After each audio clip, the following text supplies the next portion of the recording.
আসসালামু আলাইকুম। আমি আরিফ আর আমার বন্ধু শিপন।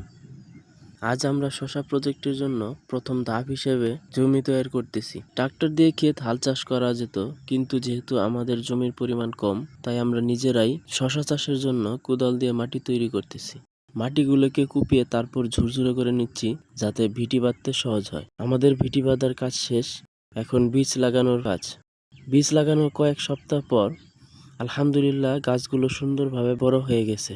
শশার গাছগুলো বড় হয়ে যেতে সুন্দরভাবে শাখা প্রশাখা ছড়াতে পারে, সেজন্য শিপন কাঠ ও নেট দিয়ে মাচা তৈরি করেছে। গাছগুলো দেখতে দেখতে কিছুদিনের মধ্যে আলহামদুলিল্লাহ বড় হয়ে গেছে, আর শশাও বের হচ্ছে।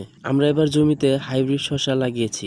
আপনাদের একটা কথা স্মরণ করিয়ে দেই, আল্লাহ তাআলা সূরা ওয়াকিয়ার মধ্যে বলেছেন, তোমরা কি ওই বীজগুলোকে দেখো না, যা তোমরা মাটিতে ফেলে দাও? এগুলো থেকে তোমরা ফসল উৎপাদন করো, না আমি করি? অবশ্যই তিনি করেন। আমরা মাটিতে বীজগুলো বপন করেছিলাম, তিনি এগুলোকে বড় করেছেন।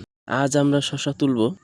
আমরা 1.5 শতাংশ জমিতে হাইব্রিড শশা লাগিয়েছিলাম। আল্লাহ তাআলার অশেষ রহমতে আলহামদুলিল্লাহ প্রথমবারে 10 কেজি এবং দ্বিতীয়বারে 25 কেজি শশা তুলেছি। ইনশাল্লাহ সামনে আরও তুলব। ঠিক আছে বন্ধুরা, দেখা হবে পরবর্তী ভিডিওতে। আসসালামু আলাইকুম।